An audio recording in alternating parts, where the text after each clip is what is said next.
Bonjour tout le monde, bienvenue sur la chaîne secondaire. Aujourd'hui, 87e vidéo découverte et achat de jeux vidéo.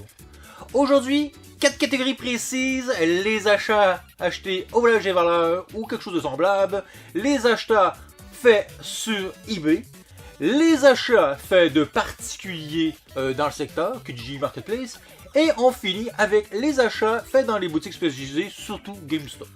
Fait qu'on débute immédiatement avec les achats faits au Village des Valeurs et mon petit comptoir communautaire que j'ai dans mon village, dans mon quartier.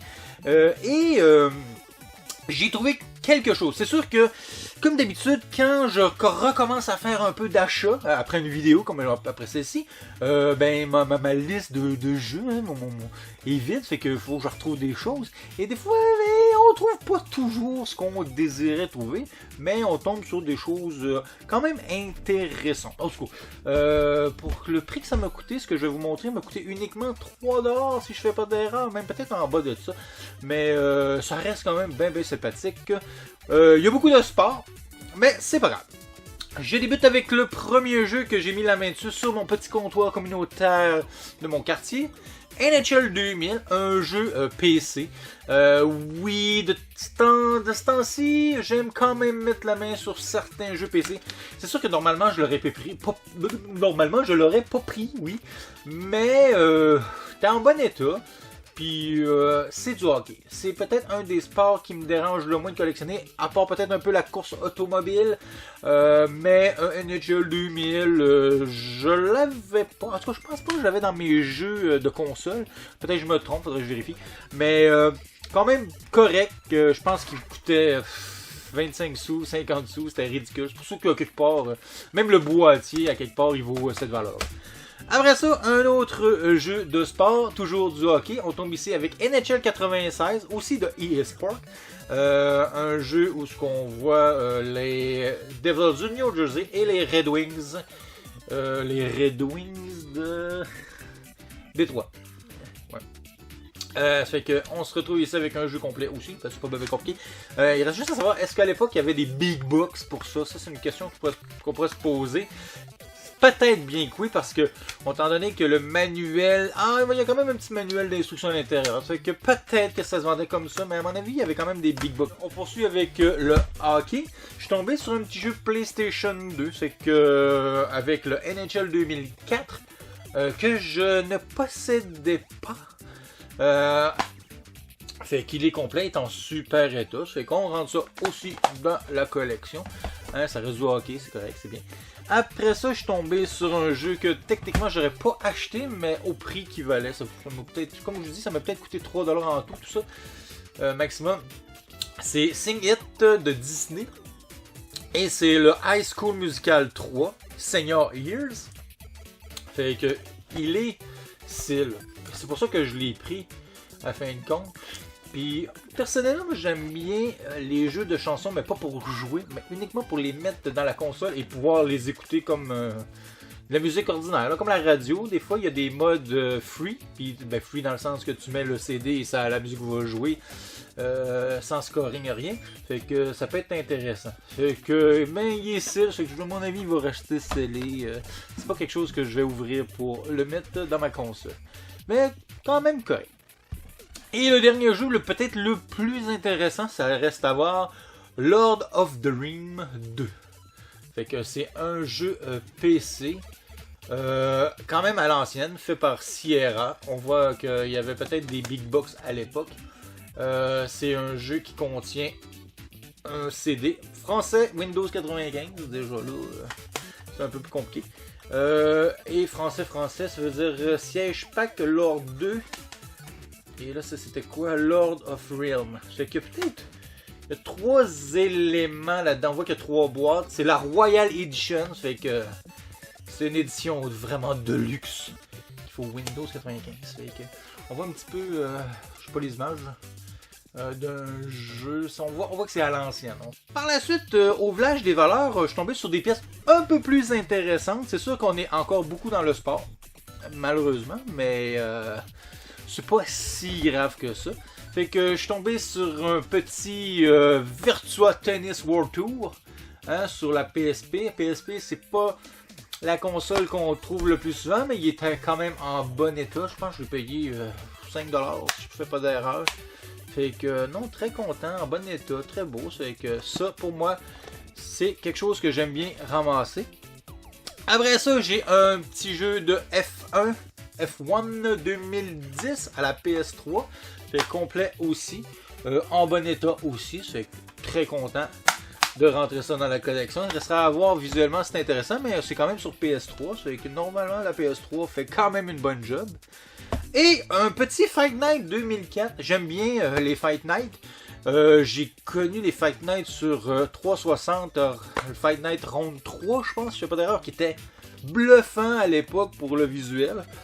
Fait qu'ici, je rentre le Fight Night 2004. Fait que j'aimerais bien voir ce que ça donne. Parce que je sais que le gameplay était vraiment particulier à ces jeux-là, qui jouaient beaucoup avec les sticks. Et je trouvais ça génial. C'était vraiment une bonne manière de fonctionner. Et la dernière chose que j'ai trouvé, et ça c'est rare que je fais ça, que je vous montre des VHS que je trouve au village de Bouvala, la porte du temps, parce que c'est là qu'ils en vendent encore. Et j'ai mis la main sur le Métal Hurlant.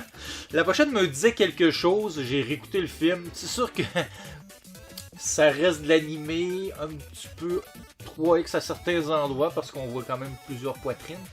Mais je me souvenais plus vraiment c'était quoi, puis j'ai quand même... j'ai pas trouvé ça désagréable non plus, là, comme animé.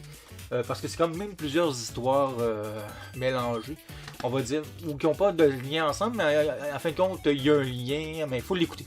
Faut l'écouter pour comprendre. J'ai trouvé ça correct, hein, en fin de compte correct.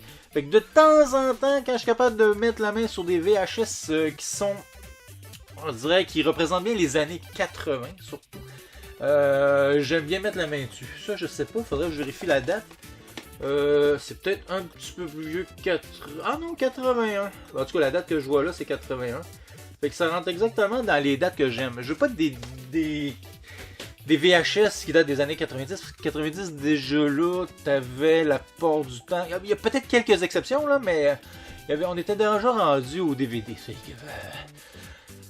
moi, les VHS, c'est 80. Ça représente les années 80, moi, la VHS. C'est que ça, c'est ce que j'ai pris au village des valeurs. Achat en ligne. J'ai pas acheté beaucoup de choses, mais comme d'habitude, j'ai fait des petites recherches, je suis tombé sur des pièces qui m'intéressaient, j'ai vu que le prix était correct, c'est que j'ai mis la main dessus. Fait que je vais commencer par un élément qui est très très gros, mais en réalité c'est très très petit. Je vous montre ceci, ce Geomite, qui est un jeu qu'on m'avait donné, merci Philippe. Brother, pour tout le nommer. Et moi, ce que j'ai acheté en réalité, c'est qu'il manquait le livret. Dans le jeu, il manquait le livret. Fait que j'ai décidé de me payer le livret. Attendez, faut pas que je fasse de gaffe. Et ça, c'est la cartouche. Et j'ai acheté le livret. Et le livret, c'est vraiment un livret canadien. Hein, parce que le jeu est canadien. C'est Mattel. Je sais plus comment je l'ai payé, là, mais je l'ai pas payé si cher que ça.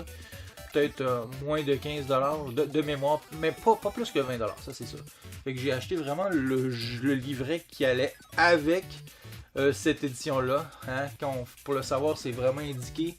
Ici, vous voyez, c'est Cannes pour Canadien. Habituellement, les cartouches aussi ont le Cannes et la boîte aussi. Fait que vous voyez, ici, il y a le petit, vous voyez, Cannes avec le seau circulaire. Le vieux seau hein, circulaire. Fait que là, je sais pas s'il a là-dedans le seau circulaire. Je suis pas vraiment regardé parfaitement.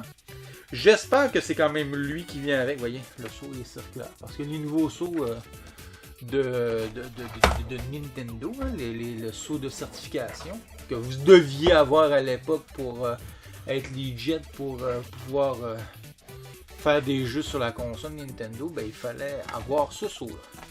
Je vais ranger ça plus tard. Fait que c'est le petit livret que j'ai acheté pour compléter le kit parce que c'est ce qui manquait. Après ça, j'ai vu deux annonces différentes, mais d'une trilogie, non, je peux pas dire trilogie, c'est une série, oui, que j'aime bien sincèrement. Et j'ai acheté le premier. Alone in the Dark. Et la particularité de ce Alone in the Dark là, c'est ici, c'est sur la 3DO, une console qui est pas évidente maintenant à trouver. Je la possède, chanceux, je l'ai eu par échange. Et Alone in the Dark, bien sûr, c'est des jeux encore qui venaient sûrement avec des big box parce que il n'y a pas de livret d'instruction en tant que tel. Il y a le petit ça, mais il n'y a rien dedans. Il y a le CD. J'ai essayé de jouer un peu. Sincèrement, c'est très archaïque. C'est pas du point and click, là, mais des fois, ça donne l'impression que c'est pas loin de ça.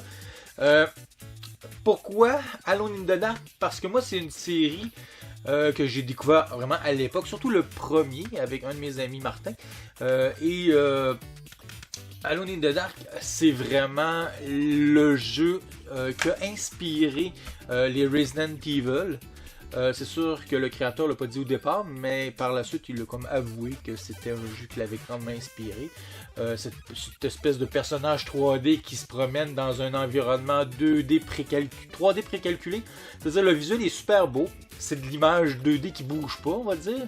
Mais ça donne la 3 dimensions. Mais en réalité, ton personnage c'est le seul élément vraiment, on va dire, qui est en polygonal puis qui peut bouger dans cet espace-là.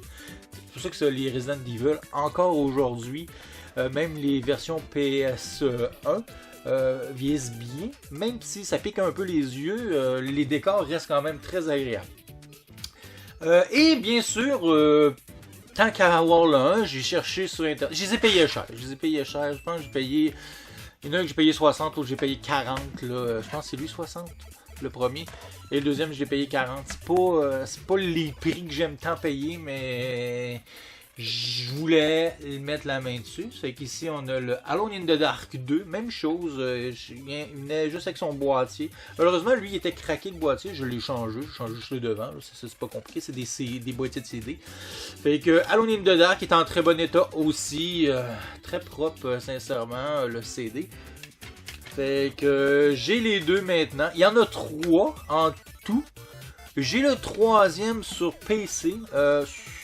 Faudrait que je vérifie. Est-ce que il y a le 3e sur 3DO? Ça, je suis pas sûr. Je suis pas certain même. Je pense qu'ils ont peut-être fait juste 2. Mais ça serait à vérifier. Ok, vous aurez la petite information juste ici. Après ça, pour finir cette partie de vidéo, ben, j'ai mis la main sur 2 jeux aussi. C'est en ligne, toujours sur eBay. Le gars, il vendait des jeux VIC-20. Ça, c'est toujours très touché quand on voit dans l'indication non testé, untested. Fait que on peut penser que le jeu est défectueux, puis c'est une manière détournée de dire qu'il c'est pas pour les pièces, qui fonctionne peut-être, on sait pas. Fait que dans les deux cas, les jeux que j'ai achetés de VIC-20 ici, c'était marqué les deux que c'était ça, qu'il n'avait pas été testé. Malheureusement, le premier que je vais vous montrer, c'est Donkey Kong. J'ai payé 20$. Fait que pour 20$, tu peux guesser des fois, mais c'est sûr que c'est quand même pas super cool de payer 20$ puis tu te retrouves avec un jeu qui fonctionne pas. Des fois, tu peux être chanceux. Tu payes 20$, tu te dis il est pété, ça marchera pas. Puis au final, ça marche. Fait que ça, c'est cool. Mais dans ce cas-ci, je l'ai ouvert, j'ai regardé les circuits, j'ai rien vu de problématique. Fait que je sais pas ce que je vais faire, là, je vais vérifier. Pour l'instant, la poche, le casing, la boîte reste quand même visuellement intéressante.